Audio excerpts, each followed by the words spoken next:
Hi, Radhika Ben. Thank you for joining us. Thanks, Julie. Thank you for having me. Radhika Yusha, she is joining us from Ahmedabad, Gujarat at River Farm.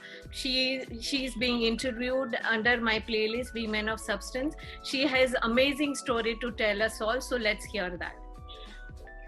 Thank you, Julie. Thanks for having me. So, do you want to tell our viewers about what is River Farm?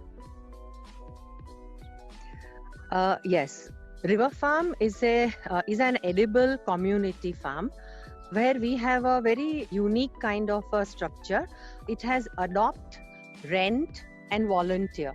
As in, you can adopt the fruit trees. There are patches which you can rent it out, 200 square feet to 600 square feet patches we have, which one can rent it out, and then whatever grows in that patch is theirs to take home.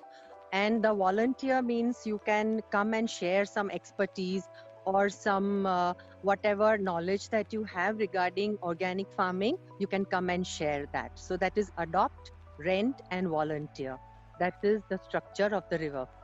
So, how did you come about this idea of River Farm? Yeah, basically me and my partner. I have a partner, Tanya Kambolja. So we believed in a healthy lifestyle, and also that whatever organically you can grow and whatever you can give it out to the society. So that kind of a philosophy, and we wanted more and more people to join in. So as a community, we wanted to get people involved in this kind of a belief, and that's how we both have conceptualized and developed the river farm absolutely on that note only. And from what I understand from you, that River Farm is not a profit-making initiative you've taken. It is basically it's a non-profit making initiative just to promote the environment. That's right, promoting the environment as well as our farmers, kind of a gratitude to them to develop that kind of, and to propagate that kind of ideology and thoughts. It has been developed. And have you faced any challenges post-pandemic? Because I think since you're working with farming, a lot of farmers, or I don't know how it was affected at River Farm. No, actually, I would say post pandemic, it was a cakewalk, I would say, because more and more people realized the importance of health and immunity in the times of pandemic. And that is when they realized that if we can get our hands to non chemical or pesticide free vegetables, that would be better. So, but yes, having said that, challenge was there when last year when we had started this river farm. It was at that time that people, it was little futuristic, and then people didn't think that this is going to work or how they are going to deliver. So that time was a challenging time, but post pandemic it has been like the thing, and everyone is trying to join into our this ideology. Yeah, I think that has been the general scenario around the world. So, post-pandemic environmental issues and, being going back to your grassroots and being organic and not using the chemicals has become very essential for all of us. And I think through this pandemic, we've realized that. But since you have been doing this before pandemic, do you have any advice for youngsters or young generation which you can impart to them about the values which is very inherent to you? Oh, I think youngsters are the ones who actually believe in all this, Okay. because what we have seen over this 1.5 years is that we have so many youngsters who have rented these patches because they believe in a healthy lifestyle, wellness, fitness, and all of that. It is the generation above the youngsters who needs to more get into their heads. But anyways, having said that, I would say for the youngsters, that choice is a very powerful tool, and that we can choose our own lifestyle, our own path ahead, our own way of life. Right.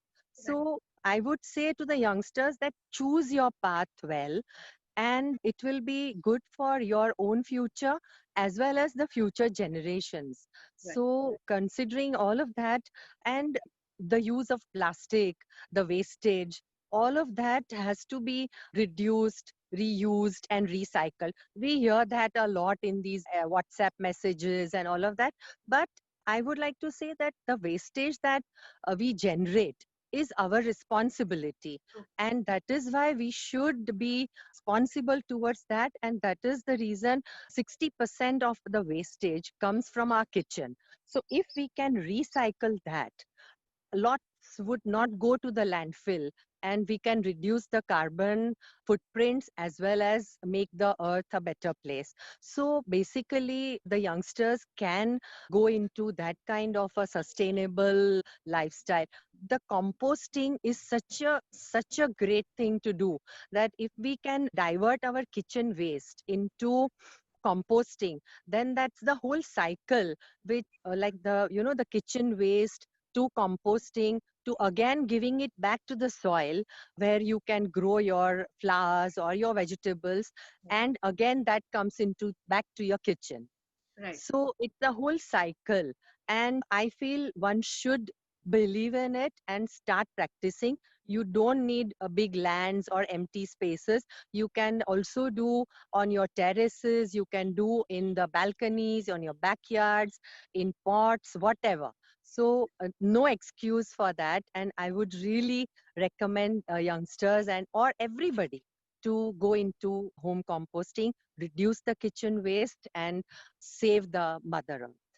Yeah. So it's a great idea. And at River Farm, I would like to know any memorable experiences you had, which has touched your heart, if you want to share that with our viewers.